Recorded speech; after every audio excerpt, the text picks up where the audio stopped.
नमस्कार, मैं हूं नरेश कुमार। बात हो रही है फरवरी महीने के राशिफल की और बात करेंगे मिथुन राशि की। मिथुन राशि के जातकों के लिए जनवरी का जो महीना है वो काफ़ी अच्छा रहा है। उसका कारण ये है कि ये जातक पिछले करीब 2.5 साल से शनि की ढैया से गुजर रहे थे। शनि इनके अष्टम भाव में गोचर कर रहे थे। लेकिन 17 जनवरी को शनि की पोजीशन चेंज हो गई है और वो भाग्यस्थान में आ गए हैं। हालाँकि शनि का भाग्यस्थान में भी गोचर अच्छा नहीं होता, लेकिन अष्टम की ढैया से मुक्ति मिलना एक बहुत बड़ी राहत है। अब यहाँ पर क्या चीज़ें हो रही थी ढैया के कारण, जब शनि अष्टम में बैठते हैं तो दशम को देखते हैं। दशम क्या होता है? आपका कारोबार, आपकी नौकरी, आपका प्रोफेशन, आपका जो भी आप काम करते हैं, जहाँ से आपको अर्निंग्स आती हैं, वो सारा दशम भाव से आता है। तो वहाँ पर शनि की दृष्टि से क्या हो रहा था? चीज़ें डिले हो रही थी, आपके असाइनमेंट्स डिले हो रहे थे, आपके कारोबारी जो प्रोजेक्ट हैं वो एग्जीक्यूट नहीं हो पा रहे थे, उसमें डिले हो रहा था। और ये चीज़ें सारी अब नहीं होंगी खैर फरवरी महीने के बाद फरवरी में आपको इसका असर नज़र आना शुरू हो जाएगा। शनि की 7वीं दृष्टि सीधा जा रही थी आपके धन स्थान के ऊपर। धन स्थान के साथ-साथ ये फैमिली वाला भाव भी होता है, दूसरा भाव कुटुंब भाव बोलते हैं इसको। तो यहाँ पर चीज़ें थोड़ी-सी बहुत सहज स्थिति वाली नहीं थी, कहीं किसी के साथ कॉन्फ्लिक्ट हो रहा था, फैमिली में कोई बात हो रही है, कोई बैंक बैलेंस आपका मेंटेन नहीं कर पा रहे थे अच्छे तरीके से, खर्चे ज़्यादा हो रहे थे, उसके कारण चीज़ें काफ़ी डिस्टर्ब चल रही थी।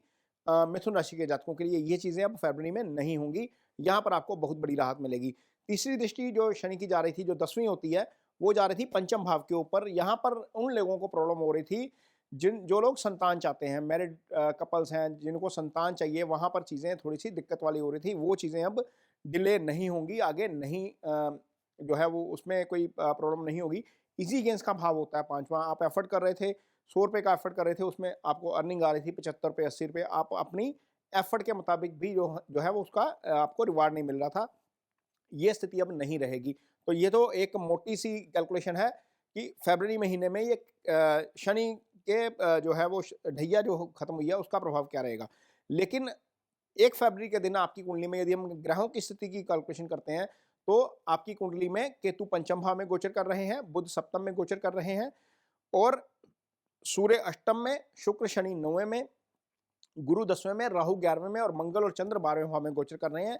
1 फरवरी के दिन की ये कुंडली है, लेकिन ये स्थिति ऐसी नहीं रहेगी। पूरे नवग्रहों की स्थिति इस दौरान चेंज होती रहेगी। चंद्रमा खैर हर सवा 2 दिन बाद राशि बदल लेते हैं, लेकिन बुध जो है वो 7 फरवरी को राशि बदलकर अष्टम भाव में आ जाएंगे। बुध आपकी कुंडली में लगन के मालिक हैं और सौम्य ग्रह हैं। जैसे ही वो अष्टम में आएंगे, वो दूसरे भाव को देखेंगे, इसका मतलब है कि वो धन में वृद्धि करेंगे। बुध का अष्टम गोचर वैसे भी काफ़ी अच्छा होता है। बुध छठे और 8वें भाव में अच्छे ग्रह करते हैं, फल करते हैं गोचर में। तो जैसे ही वो अष्टम में आएँगे, वो स्थिति ठीक हो जाएगी। सूर्य यहाँ पर आपकी कुंडली में अष्टम में गोचर कर रहे हैं।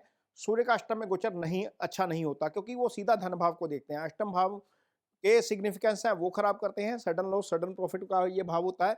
यहाँ पर स्थिति थोड़ी-सी गड़बड़ चलेगी पहले 15 दिन, लेकिन 15 दिन के बाद वो स्थिति सुधर जाएगी। सूर्य आगे मूव कर जाएँगे। हालाँकि सूर्य 9वें भाव में भी अच्छे फल नहीं करते। लगन कुंडली में अच्छे फल करते हैं, लेकिन गोचर में अच्छे फल नहीं करते। तो इस स्थिति के लिए आपको थोड़ा-सा मेंटली प्रिपेयर रहना पड़ेगा। इसके बाद क्या होगा? शुक्र जो है वो मूव कर जाएँगे आगे। शुक्र ऐसा बहुत समय बाद हो रहा है कि शुक्र अपनी उच्च राशि में चल रहे हैं और कब चल रहे हैं? जब वैलेंटाइन डे का महीना है। तो वैलेंटाइन डे के महीने में शुक्र का उच्च स्थिति में हो जाना और केंद्र में हो जाना, 10वें भाव में हो जाना आपके लिए एक तरीके से अच्छा है। तो ये स्थिति जो है वो आपको काफ़ी फ़ायदेमंद होगी आपके लिए। उसका कारण ये है क्योंकि जो जो पंचम भाव है, उसके मालिक भी आपके लिए शुक्र बनते हैं। पंचम भाव प्रेम संबंध का भाव होता है, रिश्ते का भाव होता है। यदि किसी का रिलेशनशिप नहीं बन रहा है या आप किसी को प्रपोज़ करना चाहते हैं, अपनी भावनाएँ एक्सप्रेस करना चाहते हैं, तो आपको उस दौरान करनी चाहिए। मुझे लग रहा है कि ये जो कैलकुलेशन है आपके प्लैनेटरी पोज़ीशन जो बन रही है, आपको मिड फ़रवरी में कहीं न कहीं अपने पार्टनर के साथ अच्छा समय बिताने का मौका मिल सकता है। आप मूवी जा सकते हैं, आप ट्रैवल जा सकते हैं, लॉन्ग ड्राइव पे जा सकते हैं। ये स्थिति आपके लिए बन रही है क्योंकि चंद्रमा की पोज़ीशन जो है वो 15 फरवरी के आस-पास ऐसी हो जाएगी कि वो आपके सप्तम भाव में गोचर करेंगे और सप्तम भाव में शनि का गोचर अच्छा होता है। सप्तम भाव शुक्र का भाव होता है कालपुरुष की कुंडली में। शुक्र ही रोमांस के कारक ग्रह हैं, वो उच्च हो जाएँगे और चंद्रमा के साथ केंद्र में आ जाएँगे, तो ये स्थिति आपके लिए अच्छी है रिलेशनशिप के लिहाज से। अब बात करेंगे स्टूडेंट्स के लिए ये स्थिति कैसी रहेगी? कामकाजी स्थिति अच्छी है, रिलेशनशिप की स्थिति अच्छी है। स्टूडेंट्स के लिए यदि मैं बात करता हूँ तो स्टूडेंट्स को थोड़ा-सा डिस्टर्बेंस हो सकती है। केतु पंचम भाव में है, चंद्रमा को देख रहे हैं। चंद्रमा मन का कारक होता है, जब वो पाप प्रभाव में आता है तो आपका फ़ोकस डिस्टर्ब होता है। तो फ़ोकस डिस्टर्ब ना हो इसके लिए आपको मेडिटेशन का सहारा लेना है। मेडिटेशन का सहारा लीजिए, सुबह उठिए 10 मिनट अपनी ब्रीथ के ऊपर फ़ोकस करिए। ब्रीथ के ऊपर फोकस करने से आपका जो मेंटल लेवल है वो थोड़ा-सा अप होगा और आप साइकोलॉजिकली थोड़े से स्ट्रॉन्ग फील करेंगे अपने आप को, आप में कॉन्फिडेंस आएगा और जो आने वाला एग्ज़ाम है उसकी आप अच्छे तरीके से तैयारी कर सकेंगे। मिथुन राशि के जातकों के लिए ये स्थिति है।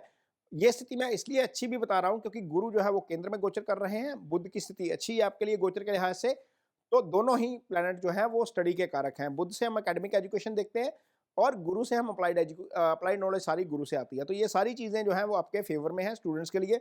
आपको निश्चित तौर पर बहुत सारी मेहनत करनी है और अच्छे रिज़ल्ट लेकर आने हैं। वैसे भी आपके लगन का स्वामी बुध होता है और बुध वाले बड़े कैलकुलेटिव होते हैं।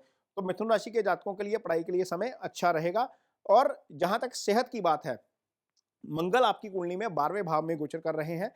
12वें भाव से मंगल का जब गोचर होता है तो वो छठे भाव को देखते हैं। मंगल पाप ग्रह है।